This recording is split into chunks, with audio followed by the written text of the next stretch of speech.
Well, hello everyone, welcome back to another video. And as you can see, I am once again in the car and waiting for Mel because he's back at the dentist having his tooth out, so fingers crossed it all goes well. But while we're waiting, I thought I would make a quick little video because a lot of you guys have been asking me a few questions about buying a van, where to look for a van, and especially my female audience out there. You're a little bit more nervous when it comes to doing these things. When you're looking to buy a van, or if you're thinking about buying a van in the future, these are my top tips. They have served me whether or not I'm buying a van or whether I'm buying a car.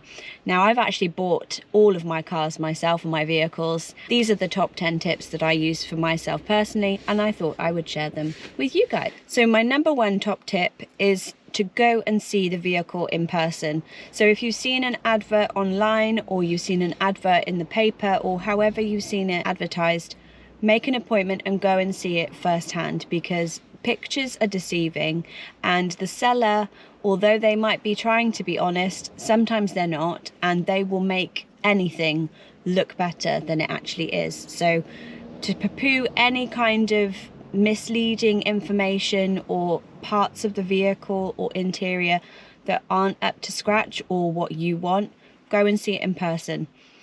Warning lights: if nobody that you approach wants you to come and see the vehicle, or they're a bit sketchy in going for a test drive, or looking under the bonnet, or opening the vehicle, or looking underneath, walk away.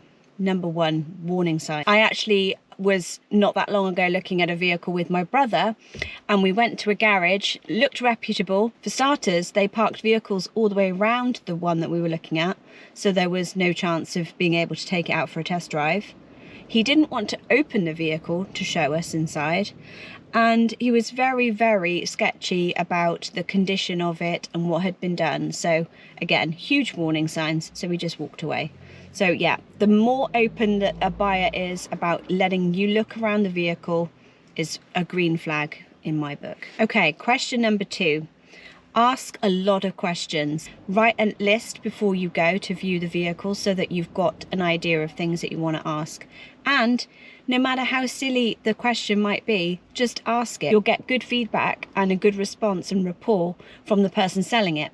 The more information that they can give you, the better and more assured you are that you're buying what it actually is, and they're not trying to sugarcoat it or skirt over issues that have not been talked about. Don't be afraid to ask whether it's a silly question in your opinion or not. Just ask it. And if they, again, give you attitude or you feel belittled, especially women, we do find that we get attitude or belittling comments. Again, don't buy from them. Don't support them, because they're not giving you consideration and they're not respecting you. Number 3, if something doesn't feel right, it usually isn't. So trust your gut and trust your instincts. Don't just rush into something because it's a deal or you're running out of time. There is always the perfect vehicle out there for you, so you do not have to rush it. By the way, it is a lot of money, so you don't want to rush it. And 9 times out of 10, once you use this checklist, you will not have a problem. But if you compromise on your inner gut, then you have the risk of it being more of a problem when you buy something. Trust that you have answered all of the questions that you needed to find out about, and you shouldn't have a problem. Okay, number 4. Always research the vehicle that you're looking into first. Check on online forums, on websites, on sales, used and new, to get a rough idea of the pricing of the vehicle.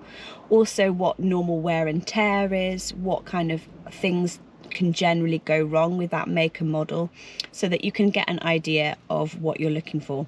Obviously, the older the vehicle, the more problems it might have, but then saying that, new vehicles also have problems. So just start doing your research online and see if there's any common problems that come with that type of vehicle that are just manufacturing problems, or whether they're prone to rust, or they're prone to electrical problems or things like that.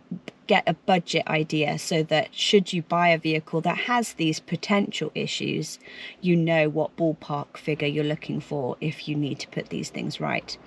Ideally, when you're buying a vehicle, it needed to be a certain amount of standards so that you're not laying out a load of money when you first buy it. But that could be a possibility depending on how much of a gamble you want to take on a vehicle. Number 5, photograph everything, and this includes when you go to see a vehicle. Now, my warning sign when looking at a vehicle, if there isn't too many photos and you contact the buyer and then unwilling to give you more, warning signs, in my opinion, again, because they could be hiding something. When you go to view the vehicle, again, it's kind of ties into the question number 1, in that you just photograph everything. If you're seriously interested in the vehicle and the buyer is happy for you to do that, well, you should take them anyway, regardless. But just photograph everything, because when you're looking at a vehicle for the first time, you don't always notice the little things straight off. Similar to looking at a house, you kind of get swept up in the size of the rooms and everything, but you don't see the damp in the corner or, the little crack in the wall. And just photograph everything. This is what I did when I've bought every vehicle that I've had. And then you can go back and check and zoom in and make sure that everything's done. So that includes the roof, each of the sides of the vehicle, under the bonnet, underneath the vehicle, the tyres, and any kind of damage that you can see visually. And it helps you have a reference of things that you can look back on once you've been to see the vehicle and you're still, deciding.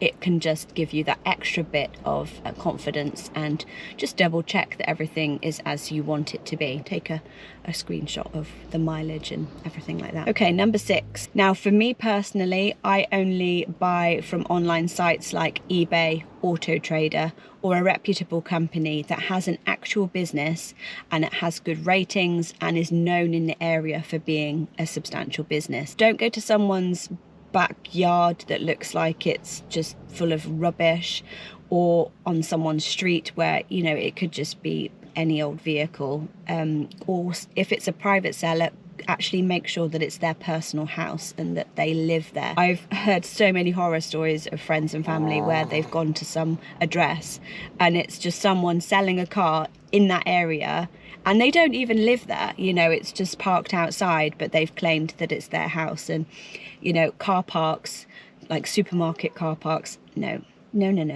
just stay away from it. You'll thank me, honestly. Okay, number 7 is be savvy with payments.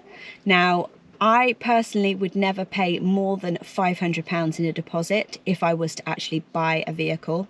My van, I paid £250 deposit, and it wasn't until I went to buy the actual vehicle and drive away with it that I did the remainder through BACS transfer.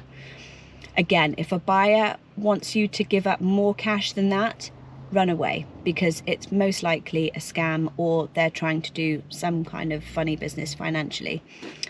I recently had someone that I know want to buy a vehicle, and the buyer was very pushy and wanted them to pay £5,500 up front, and they hadn't even been to see the vehicle, and they were insistent that that had to be paid before they could even come and view it, and then they would get it back after. Again, big warning signs. Walk away. And if anyone wants you to pay it all in cash, again, no. You do a certain amount that you're happy with, and the rest do bank transfer, because it's safe and you're protected, and they have to have a proper business account or personal account for you to transfer the money into. Don't go doing anything else. It's just not safe. Number 8, if someone is trying to increase the price when it was advertised for a certain amount, again, say no. This was advertised for this amount of money, and that's what I've come to view it as. There's no hidden costs. And also maybe ask that if that is the base cost, no added VAT, or does it include VAT, and any surcharges or additional paperwork charges. I once went to look at a vehicle, probably about 10 years ago now, and it was a certain price on the card in the window. But then when I went to say, this is the price, isn't it? And they said, oh, no, it's 5 on top. And I said, well, no, because this card says this. And he quickly yanked it out of the window and hid it. And it was just very, very odd. So I just was like, no, I'm not interested then, because what the price is the price, and you've got it on Auto Trader for this price. You cannot change it once I'm here, you know. So yeah, anything like that, again, just trust your gut, stick with the price that you want to pay, and you will find the right vehicle. Number 9, if you're single and a female like me, I mean, I have had quite a lot of experience with vehicles, and I've used this checklist time and time again, so I have got wiser as the years have gone on. But if this is your first experience of buying a vehicle and you've never sort of approached this way before, either through eBay or Auto Trader or just from somebody doing an advert somewhere, then ask your friends and family, you know, ask a father or a boyfriend or someone who's a male that you can trust, who has a little bit of knowledge about vehicles, or even just support. You know, sometimes, again, especially women, I'm sorry to say, but we do get ripped off and we do get fed lies, and we're very trusting. You know, we want to have a good quality vehicle. You don't assume that people are out there to con you.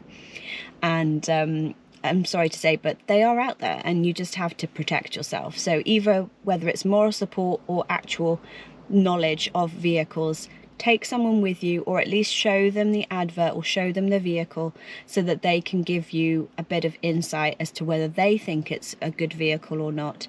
And again, if you want to go and view a vehicle and you don't want to do it on your own, then make sure you take someone with you who you can have as good support. Okay, finally, number 10, take your time to find the right vehicle.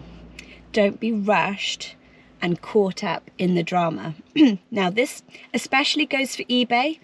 Don't get sucked into the fact that because it's an auction and it's finishing suddenly, that you have to bid and go over your budget. I actually, with anything on eBay, I work out a price of what I want, which is relative to what other items of similar are selling. I put in my bid, which is my maximum bid, and I leave it. I don't watch it to the end. I don't do anything. If it goes over, then that is it. Don't get sucked into the drama of bidding more, because it is just a drama game and it will suck you in if you're not careful. I know it's just a very quick, short video, but I just wanted to put it out there because I get so many people asking me, you know, how did I find my van? What key tips do I have to be able to make it easier for you guys to be able to buy your next vehicle? Give it a go. Obviously, every decision is your own. I cannot hold responsibility for your own purchases, but make it a fun exercise, you know, make it a fun project. Go and look at as many vehicles as you want until you find the right one. You know, you can go back and look at the same vehicle 20 times if you want, because, you know, why not? You're going to be investing and having this vehicle for quite some time, so it's not something to be rushed. I hope this was helpful, and I will see you in the next one. Bye guys.